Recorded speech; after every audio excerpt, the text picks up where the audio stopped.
Eu acho que no Brasil, falar de apropriação cultural é super importante, porque nós somos uma nação produzida a partir da ideia de diversidade. A ideia de diversidade, ela supõe uma pluralidade cultural, né? Então você tem um determinado contexto em que um conjunto de pessoas se encontram e, consequentemente, um conjunto de culturas se encontram, e essa ideia de apropriação, então, entra no debate. A ideia de apropriação, principalmente na história do Brasil, ela vem carregada de uma espécie de assimilação. A assimilação, ela é um processo histórico, social, cultural, que carrega um determinado objeto ou um determinado material sem, de fato, preservar o sentido que esse material tinha para um determinado povo. Então você apaga um pouco a história e a importância desse povo, levando somente o objeto, pensando o modo como isso acaba virando uma linguagem super importante para a indústria cultural, por exemplo. A questão delicada da apropriação, e que eu acho que é isso, na verdade, que tem sido o cerne desse debate político, é exatamente que esse exercício de se apropriar de uma determinada coisa, na história brasileira, é cercado, né, de um processo de assimilação, né, ou seja, de apagamento da importância desse mesmo signo, desse mesmo objeto, desse mesmo para determinada população ou para o povo que usava isso e tinha isso como marcador, e isso de alguma maneira acaba apagando ou ocultando a importância disso no processo de reconhecimento desse próprio povo enquanto povo. Primeiro porque o turbante no Brasil, ele de alguma maneira remete a um pertencimento afro e um marcador também muito relacionado à iniciação às religiões afro, que também foram extensamente perseguidas no país. Ele tem um peso e ele carrega um conjunto de sentidos históricos que de alguma maneira produziu uma resistência africana e uma resistência dessa história, dessa ancestralidade africana, que foi apagada por esse processo cruel e escravocrata que a gente viveu, que o turbante recupera. Por conta disso, mulheres brancas que usam o turbante provocam esse incômodo, porque de alguma maneira era como se elas estivessem assimilando, né? Ou seja, elas usam um determinado signo, um determinado material, mas sem dar conta de todo esse processo histórico que ele remete e de toda a importância como instrumento que ele tem para esse processo. A ideia e essa dinâmica do lugar de fala,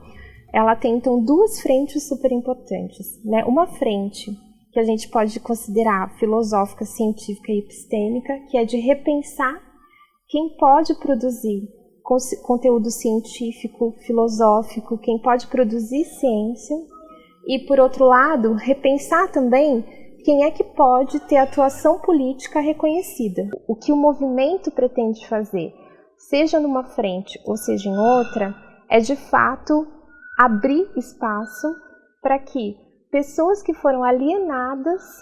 desses espaços de reconhecimento de fala possam ocupar esses espaços. Porque, segundo a nossa tradição ocidental,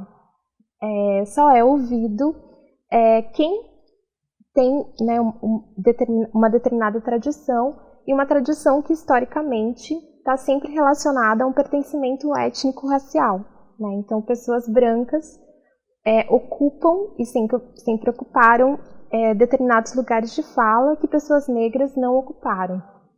Dentro desse processo também tem um recorte de gênero super importante, em que homens brancos sempre ocuparam, então, lugares de fala que mulheres, mesmo sendo brancas, não ocuparam. É interessante a gente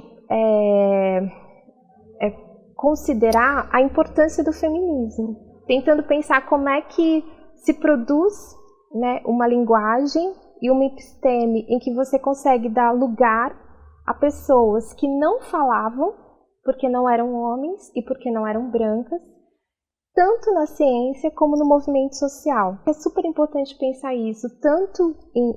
num contexto mais científico-filosófico, como em contextos mesmo para pautar democracia, para pautar votos, para pautar de fato o porquê que mulheres, determinados perfis de mulheres não estão, por exemplo, no campo da política, não se candidatam, né? Então eu acho que é uma questão super importante. Eu acredito que, né, é super importante que homens brancos héteros, homens brancos cis, de uma forma geral, participem do movimento e participem enquanto aprendizes, né, que entendam que é super importante eles ocuparem uma posição de fato de pessoas que precisam ser multiplicadoras de novos comportamentos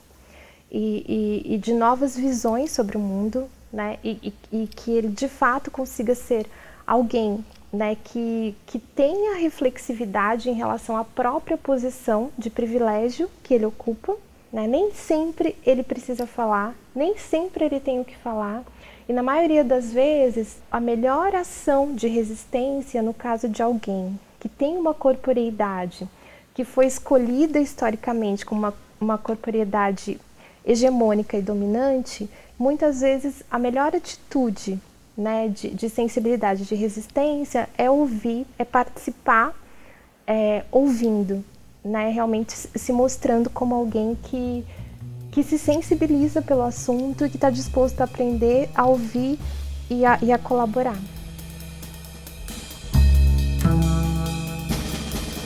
Quando a gente vem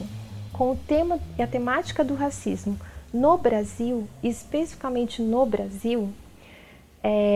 a ideia, né, e toda essa política,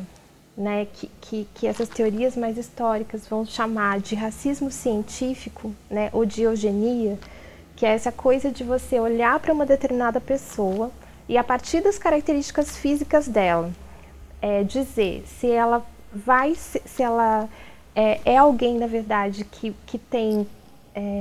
predisposição ao crime, se ela é alguém que é boa ou é má. Isso no Brasil está totalmente voltado para pessoas negras, né? Então pessoas negras e pessoas indígenas que sofreram e que na verdade foram foco dessa política no Brasil. Então o risco de pensar o racismo reverso é exatamente colocar a vítima no lugar do agressor. Ela tenta colocar pessoas que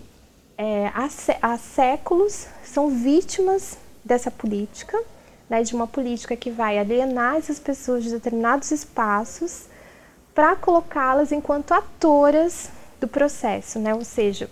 provocadoras do próprio racismo em que elas sofrem e, consequentemente, pessoas que fazem racismos com outras pessoas. Então, eu acho que racismo reverso é uma nova forma de maquiagem desse racismo que é histórico e é estruturante na nossa sociedade brasileira.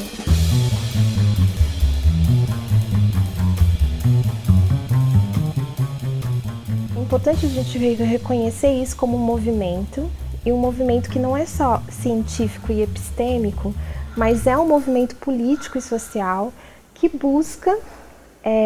abrir espaços importantes de legitimidade a pessoas que tiveram a sua presença negada nesses espaços. Quem sempre teve um lugar reconhecido e legitimado enquanto falante para tudo, para dizer o que é ciência, para dizer o que é filosofia, para dizer o que é democracia, para dizer o que é Estado, para dizer o que é direito, para realmente dizer quais são os sentidos do mundo, essas pessoas elas nunca precisaram lidar com a escuta. Quem sempre foi invisibilizado nesses espaços, pessoas invisibilizadas, pessoas negras, mulheres, pessoas transexuais, enfim, todo esse perfil de pessoas que de alguma maneira sempre são segregadas e têm seus direitos sempre muito em risco, essas pessoas elas foram sempre educadas somente na dimensão da escuta. A ideia de lugar de fala ela tenta produzir uma pedagogia que faz com que quem sempre foi educado para ouvir